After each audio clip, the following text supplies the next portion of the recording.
प्रिया, माझं ताट मला माझ्या रूम मध्ये आणून दे. प्रीतम, संपूर्ण कुटुंबाने एकत्र बसून जेवायचा असा नियम आहे आपल्या घरचा.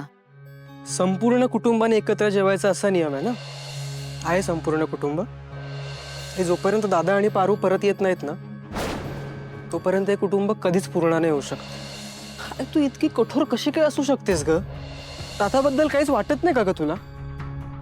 काय करत असेल, कुठे असेल, किती दिवस झाले व्यवस्थित खाल्लं पण नसेल ग त्याने.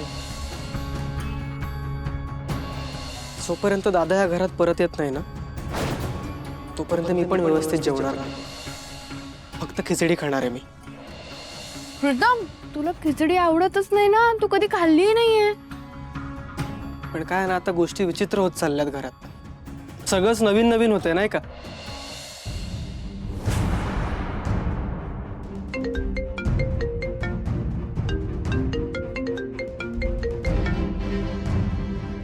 हॅलो हॅलो अहिल्या, कशी आहेस तू? नंदा, मी ठीक आहे. तू कशी आहेस आणि आहेस कुठे? अगं, एका प्रोजेक्टवर काम चालू होतं, त्याच तर गडबडीत होते. नवीन प्रोजेक्ट. त्याचसाठी तर तुला फोन केलाय. अहिल्या, आपलं एक स्वप्न होतं की आपण दोघींनी मिळून एकत्र मस्तपैकी मोठा प्रोजेक्ट करायचा. हो होतं, पण आता ते पण आता काही नाही. ही संधी आपल्याला आत्ताच मिळतीये. आपण आता दोघींनी मिळून या प्रोजेक्टवर काम करायचं. अगं, त्याच तर प्रोजेक्ट वरती डिटेलिंग मध्ये काम चालू होतं. कशी वाटली न्यूज? Great news. करूया, एकत्र काम करूया. मला माहितच होतं ही न्यूज ऐकून तुला नक्की आनंद होणार. ऐक ना, आपण उद्याच भेटूयात. तसंही आपण किती दिवसात भेटलो नाहीये. नंदा, अगं पण नाही आणि पिण नाही. आपण उद्या भेटायचं म्हणजे भेटायचं. अगं, हवं तर तू तुझ्या फॅमिलीला घेऊन ये. मस्तपैकी आपण एक छोटंसं फॅमिली गेट टुगेदर करू ना त्या निमित्ताने. ठीक आहे, भेटूया उद्या. Yes, bye. बाय.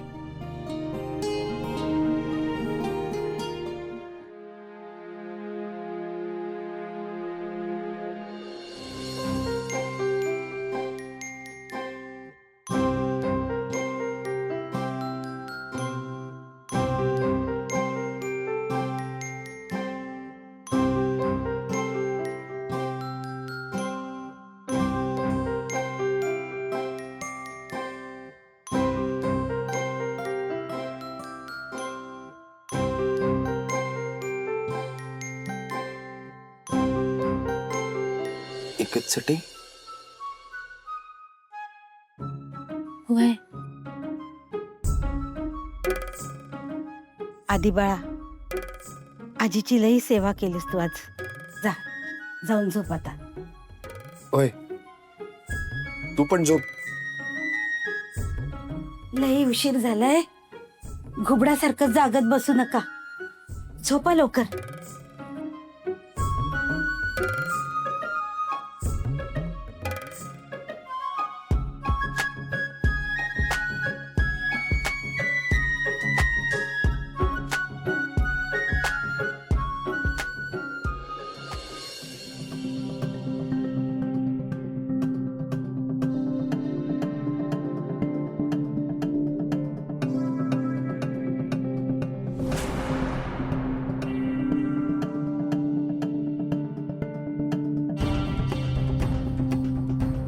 काय झालं? नाही येते चटईवर झोप. काय करणार आता आपण? इकडं काही दुसरी कापड बी नाहीयेत. साड्या जरी असत्या ना तरी एकावर एक रचून मस्त गादी तयार केली असती.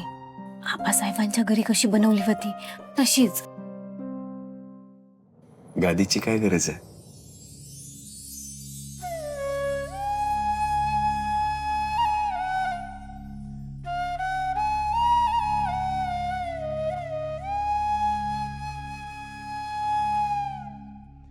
आता त्याच्यासाठी अंगाई गा, म्हणजे त्याला चांगली झोप लागल. अंगाई अंगाई नको, मी तसंच झोपतो. का? काय झालं? अगं का म्हणजे ती जर गायला लागली ना तर अख्खी चाळ उठून जागी होईल. आता तर गाणारच आहे मी. चांदोबार.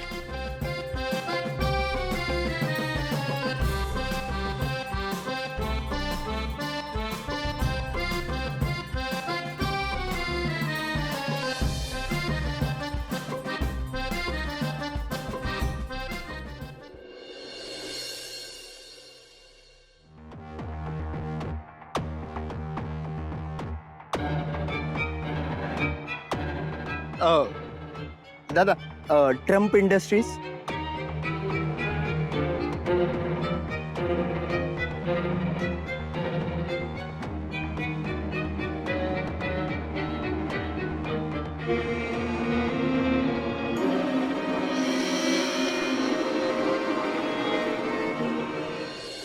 इतक्या वर्षाची ओळख पण काय उपयोगाचं नाहीये ह्या बाईचं.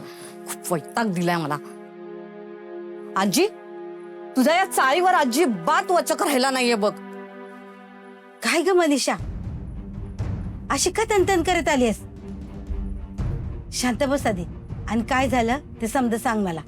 काय सांगू, एका मोठ्या पार्टीसाठी जेवणाची ऑर्डर घेतली होती मी आणि सुष्मिते, पण आता ती कुठे गायब झाली काय माहिती. आता मला सांगा, आयत्या वेळेला मी कसं काय मॅनेज करू हे सगळं?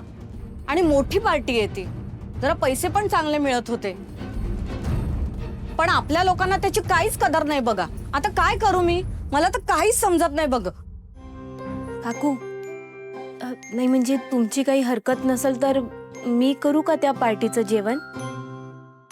तुला जमेल का? अगं म्हणजे तसं नाही, मोठ्या लोकांच्या घरी काय जेवतात ते तुला माहिती आहे का? काय गये, तुला माझी सून काय तुझ्यासारखी गरीब वाटली वय? लई श्रीमंत आहे ती.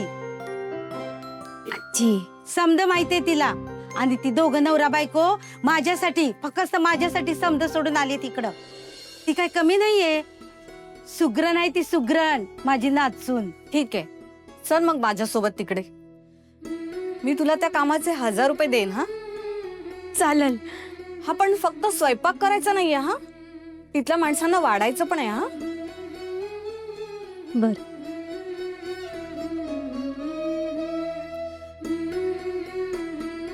आजी, मी नक्की जाऊ ना? जा जा बाळा जा.